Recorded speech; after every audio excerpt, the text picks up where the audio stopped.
खास खबरें बेबाक अंदाज, नई दुनिया लाइव।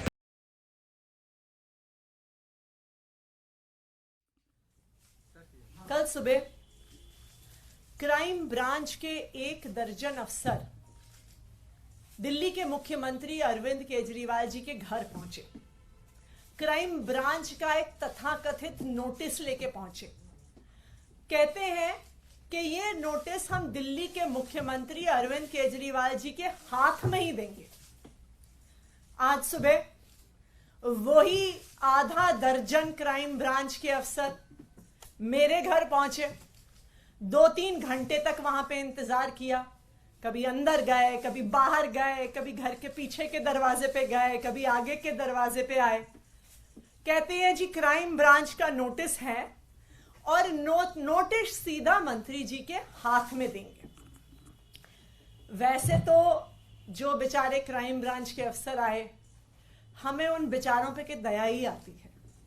दया इसलिए आती है कि जब पुलिस में आए होंगे, प्रमोशन के बाद इंस्पेक्टर बने होंगे, एसीपी बने होंगे, तो तब सोचा होगा कि पुलिस में आके देश की सेवा करेंगे। तब सोचा होगा महिलाओं की सुरक्षा करेंगे। तब सोचा होगा देशवासियों के लिए कुछ करेंगे। लेकिन आज उन बेचारों को टीवी की एक प्राइम टाइम नौटंकी बना के छोड़ दिया है उनके राजनीतिक आकाओं ने। जब वो बेचारे दिल्ली पुलिस वाले, क्राइम ब्रांच वाले बार बार कहते हैं, कल जैस्मिन जी की उनसे सीएम रेजिडेंस के सामने कुछ बातचीत हुई नोटिस को लेके, तो कहते हैं नहीं नहीं नहीं नहीं नहीं, हम मीडिया के सामने नहीं बात कर सकते, हम मीडिया के सामने नहीं बात कर सकते, अंदर आओ, हम मीडिया के सामने नहीं बात कर सकते। तो पूरे दिल्ली में, पूरे देश में क्या मैसेज जाता है? मैसेज जाता है कि दिल्ली पुलिस वाले डरपोक हैं, दिल्ली पुलिस वाले कायर हैं। ये कितने दुख की बात है कि दिल्ली पुलिस के जाबाज सिपाहियों की इमेज आज एक डरपोक इंसान, एक कायर की कर दी गई है, जो मीडिया के सामने बातचीत भी नहीं कर सकता। आप ये सोचिए कि दिल्ली के क्रिमिनल्स क्या सोचेंगे कि भाई इन दिल्ली पुलिस वालों से डरना जो 2-4 कैमरामैन से डरते हैं। एनीवे, तो कल आए क्राइम ब्रांच वाले 3-4 घंटे की इस नौटंकी के बाद मुख्यमंत्री अरविंद केजरीवाल जी को एक नोटिस देके गए। आज सुबह भी मेरे घर आकर भी 2-3 घंटे की नौटंकी के बाद एक ये नोटिस देके गए। अब ये नोटिस भी मजेदार है। ये नोटिस ना तो एफआईआर है, ना ये किसी प्रकार का समन्स है, ना इसमें आईपीसी की कोई धारा, ना इसमें सीआरपीसी की कोई धारा, ना इसमें पीएमएलए की कोई धारा, ना इसमें प्रिवेंशन ऑफ करप्शन एक्ट की कोई धारा। तो कुल मिला के क्राइम ब्रांच 48 घंटे की नौटंकी के बाद मुख्यमंत्री अरविंद केजरीवाल जी और मुझे एक एक चिट्ठी देके चला गया है, जो वो कह रहे थे कि हम हाथ में ही देंगे। इतनी महत्वपूर्ण चिट्ठी है। मैं कई बार सोचती हूँ कि हमारे तो घरों में कभी अमेज़न वाले आते हैं, कभी फ्लिपकार्ट वाले आते हैं, कभी सरकारी कर्मचारी डाक की फाइलें लेके आते हैं। तो ये तो स्वाभाविक बात है कि वो फाइलें, वो डिलीवरी ऑफिस में ही छोड़ी जाती है। कोई मुख्यमंत्री, कोई मंत्री डाक के डेस्क पे बैठ के चिट्ठी रिसीव करने के लिए नहीं बैठा। लेकिन जो कल हुआ वो उन पुलिस वालों की गलती नहीं है, उनके राजनीतिक आका हैं जो हमसे कुछ सवाल पूछना चाहते हैं। तो वो हमसे पूछना चाहते हैं कि आखिरकार किसने आम आदमी पार्टी के विधायकों को ऑफर दिया। तो मैं दिल्ली पुलिस के राजनीतिक आकाओं को बताना चाहती हूं कि आपको इतनी नौटंकी करने की जरूरत ही नहीं थी। मैं आज प्रेस कॉन्फ्रेंस करके उन सवालों का जवाब दूंगी कि आखिरकार किसने आम आदमी पार्टी के विधायकों को करोड़ों रुपए के ऑफर दिए। वही लोग हैं जिन्होंने 2016 में उत्तराखंड में 9 कांग्रेस के विधायकों को कांग्रेस से तोड़कर बीजेपी में शामिल किया था। जिन लोगों ने उन 9 कांग्रेस के विधायकों को तोड़ा था, उन्होंने ही आम आदमी पार्टी के विधायकों को संपर्क किया। गोवा 2019 जुलाई, जब 14 एमएलए कांग्रेस पार्टी के 17 उनके टोटल विधायक जीत के आए थे, उनके 14 एमएलए कांग्रेस छोड़ के भारतीय जनता पार्टी में चले गए। जो लोग उन 17 कांग्रेस के विधायकों के पास गए थे, वही लोग आम आदमी पार्टी के विधायकों के पास आए। कर्नाटका 2019, मई 2018 में कांग्रेस और जेडीएस की सरकार बनी। एचडी कुमारस्वामी मुख्यमंत्री बने। जुलाई 2019 में कांग्रेस और जेडीएस के 17 विधायक टूटकर भारतीय जनता पार्टी में चले गए। जो लोग उन 17 कांग्रेस और जेडीएस के विधायकों को पैसा ऑफर करने आए थे, धमकियां देने आए थे, वही आम आदमी पार्टी के विधायकों के पास आए। मध्य प्रदेश 2020, कमलनाथ मुख्यमंत्री थे, कांग्रेस की सरकार थी। 22 कांग्रेस के विधायक कांग्रेस छोड़कर, टूटकर भारतीय जनता पार्टी में शामिल हो गए। तो जो उन कांग्रेस के 22 विधायकों को खरीदने आए थे, उनको तोड़ने आए थे, वही आम आदमी पार्टी के विधायकों के पास आए। और लेटेस्ट, जो अभी कुछ ही दिन पहले पूरे देश ने देखा, महाराष्ट्र में नवंबर 2019 में उद्धव ठाकरे महाराष्ट्र के मुख्यमंत्री बने। लेकिन 21 जून 2022 को शिवसेना के नेता एकनाथ शिंदे 11 विधायकों के साथ बंबई से सूरत चले गए और शिवसेना छोड़कर भारतीय जनता पार्टी के साथ मिलकर उन्होंने सरकार बना ली। तो जो लोग एकनाथ शिंदे के साथ साथ 11 विधायकों को तोड़ने आए थे, वही लोग आम आदमी पार्टी के विधायकों को तोड़ने आए। और जो तेलंगाना में हुआ, जो एक स्टिंग के माध्यम से हमने देखा कि कुछ लोग विधायकों को तोड़ने के लिए करोड़ों रुपए कैश लेके घूम रहे थे, वही लोग आम आदमी पार्टी के विधायकों से संपर्क कर रहे हैं।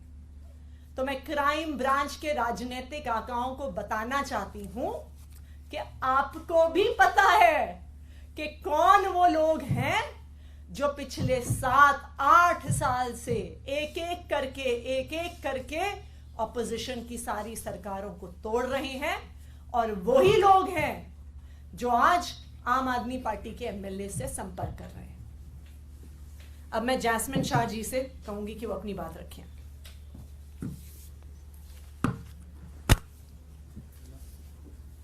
दोस्तों, आप सबने कल देखा कैसे मुख्यमंत्री अरविंद केजरीवाल जी के आवास के बाहर जब क्राइम ब्रांच, दिल्ली पुलिस के क्राइम ब्रांच के दर्जन करीब ऑफिसर, जिसमें कई सीनियर ऑफिसर खड़े थे, उनकी टीम पहुंचने के पहले सारी मीडिया वहां पे पहुंच गई थी। किसने बताया मीडिया को? भाजपा ने बताया। मतलब भाजपा को पता चल जाता है कि अभी क्राइम ब्रांच मुख्यमंत्री आवास पे पहुंचने वाली है। आज मंत्री आतिशी जी के यहां क्राइम ब्रांच के वही दर्जन ऑफिसर पहुंच जाते हैं। उससे पहले 2 दर्जन मीडिया वाले पहुंच जाते हैं। और फिर वहां पर 5 घंटे, कल मुख्यमंत्री आवास के बाहर 5 घंटे ये क्राइम ऑफिसर अपना सारा काम काज छोड़कर केवल खड़े रहते हैं और कहते हैं नहीं जी, हमें तो मुख्यमंत्री जी से मिलना है। आप सब ने वो वीडियो देखा होगा जहां मैंने उनसे एक आम नागरिक के तौर पे सवाल पूछा कि किस धारा के तहत, बस इतना बता दीजिए, किस धारा के तहत आप ये नोटिस मुख्यमंत्री जी को पर्सनली हाथ में सौंपना चाहते थे। क्या कहा उन्होंने? नहीं जी, नहीं जी, मीडिया के सामने नहीं कहूंगा, आ जाइए अंदर, आ जाइए अंदर, बात करते हैं। इतना डर, इतना खौफ। अगर आप कानून के तहत कोई काम करते हैं तो मीडिया के सामने बताने में क्या है आपको डर? सवाल का जवाब नहीं दिया। अंत पंत में 5 घंटे की नौटंकी के बाद वही नोटिस सीएम दफ्तर के बाहर देके चले गए। मैं आज आपको यह बताना चाहता हूं कि दिल्ली में इसका क्या इंपैक्ट होता है।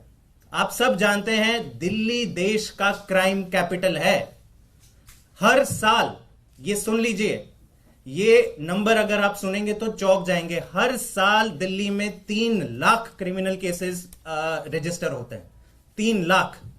इन 3 लाख केसेस में से चार्जशीट कितनों में फाइल होती है? 1 लाख। 1 लाख से भी कम, करीबन 30% क्रिमिनल केसेस में ही हर साल चार्जशीट फाइल होती है। 2 लाख केसेस में तो चार्जशीट ही फाइल नहीं होती। और ये जो 30% का आंकड़ा है, परसेंटेज ऑफ चार्जशीट फाइल, वो देश भर में सबसे कम है। मतलब दिल्ली में सबसे ज्यादा क्राइम रेट, दिल्ली में सबसे कम चार्जशीट। महिला सुरक्षा की बात करते हैं। Delhi is the rape capital of India. Women crimes against women में दिल्ली का अव्वल नंबर आता है। सारे मेट्रोपॉलिटन सिटीज का अगर आप हिसाब किताब लगा दें तो highest number of crimes against women Delhi में पिछले साल पाए गए 14,158। सीनियर सिटीजन्स की बात करें, सारे देश में सबसे ज्यादा क्राइम अगेंस्ट सीनियर सिटीजन्स कहां रजिस्टर होते हैं? दिल्ली में रजिस्टर होते हैं 1,315 पिछले साल, जो उसके पहले के साल से भी ज्यादा था। क्राइम अगेंस्ट चिल्ड्रन की बात कर लेते हैं। बच्चे कितने सेफ हैं दिल्ली में? दिल्ली में देश भर में highest crime against children report होते हैं हर साल। पिछले साल कितने रजिस्टर हुए? 7,400। और ये हर साल ये आंकड़े बढ़ते जाते हैं। हर साल दिल्ली के टोटल क्रिमिनल केसेस जो भी रजिस्टर हो रहे हैं वो बढ़ते जा रहे हैं। लेकिन दिल्ली पुलिस के क्राइम ब्रांच क्या करती है? बीजेपी के मुख्यालय से कॉल नहीं आया, दर्जन ऑफिसर भेज दो मुख्यमंत्री के घर पर, 5 घंटे उनको खड़े रहने दो, मीडिया के सामने नौटंकी करेंगे, भंगड़ा करेंगे कि आओ हमें शूट करो, हम यहां पे खड़े हैं। और नोटिस का आधार क्या है? जैसे अतिशी जी ने कहा, ना कोई आईपीसी की धारा मेंशन्ड है, ना सीआरपीसी, ना कोई समन्स, ना एफआईआर। एक कोरे कागज पे एक नोटिस या खत लिखकर कह रहे हैं कि नहीं हमें तो मिलना है।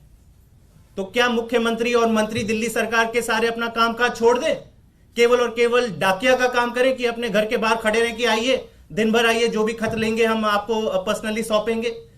हमारी बीजेपी से गुजारिश है, दिल्ली पुलिस के राजनीतिक आकाओं से गुजारिश है कि ये नौटंकी करना बंद करें, दिल्ली के लोगों की सेवा करने दें। दिल्ली के क्राइम ब्रांच के पुलिस ऑफिसर का कोई इसमें दोष नहीं है। हमारी पूरी तरह से दया है उनके साथ। वो जब आए थे पुलिस फोर्स में तो ये जरूर सोच के आएंगे कि देश की सेवा करेंगे, महिला सुरक्षा पर काम करेंगे, किडनैपिंग रोकने में काम करेंगे, मर्डर को रोकने में काम करेंगे। लेकिन होता क्या है, सुबह 8 बजे कॉल आ जाता है कि जाओ आज पूरी दिन मीडिया के लेके जाओ और सीएम के बाहर आप सीएम के घर के बाहर आप ये खड़े रहो रास्ते पे। दुख होता है और मेरी हाथ जोड़ से विनती है कि क्राइम ब्रांच को उसका राजनीतिकरण ना करें, उनको जनता की सेवा करने में छोड़ दें। अतिशी जी, अभी जैस्मिन बता रहे थे कि सबसे कम केस रजिस्टर होता है दिल्ली में, लेकिन आप लोगों ने जो आरोप लगाया है उस पे भारतीय जनता पार्टी कह रही है कि सबूत नहीं देंगे तो आपके ऊपर में केस रजिस्टर होने वाला है और जवाब आपको इस बार देना ही पड़ेगा। क्या है सबूत, वो बता क्यों नहीं रहे आप लोग? देखिए, हम तो बता रहे हैं कि कौन लोग आए थे। हम तो बता रहे हैं कि वही लोग आए थे जो गोवा में गए थे, वही लोग आए हैं जो कर्नाटका गए थे, वही लोग आए हैं जो तेलंगाना गए थे, वही लोग आए हैं जो मणिपुर गए थे, वही लोग आए हैं जो अरुणाचल प्रदेश गए थे। तो इसलिए ये कोई छुपी हुई बात ही नहीं है कि कौन आया था विधायकों की खरीद फरोख्त करने के लिए। ये आप सड़क पर चले जाइए, सड़क पर चलता हुआ आपको बच्चा बच्चा बता देगा कि कौन कांग्रेस के विधायक तोड़ रहा है, कौन शिवसेना के विधायक तोड़ रहा है, कौन जेडीएस के विधायक तोड़ रहा है, कौन आम आदमी पार्टी के विधायक तोड़ने की कोशिश कर रहा है। तो इसलिए ये क्या करें, एक भारतीय परंपरा में कहते हैं प्रत्यक्ष ही प्रमाण है, तो ये बिल्कुल प्रत्यक्ष है, पूरे देश के सामने है कि कौन विपक्ष की पार्टियों पर केस कर रहा है, कौन विपक्ष की पार्टियों को डराकर, धमकाकर, पैसों का लालच देकर तोड़ने की कोशिश कर रहे हैं।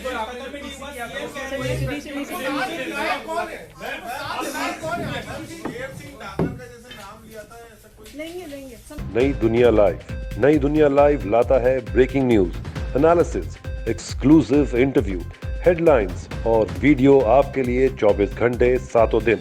आपका विश्वसनीय ऑनलाइन स्रोत लाता है टॉप स्टोरीज, वीडियोस, राजनीति पर विशेष रिपोर्ट, खेल, स्वास्थ्य और फिटनेस, जीवन शैली, बॉलीवुड और मनोरंजन की खबरें। नई दुनिया लाइव।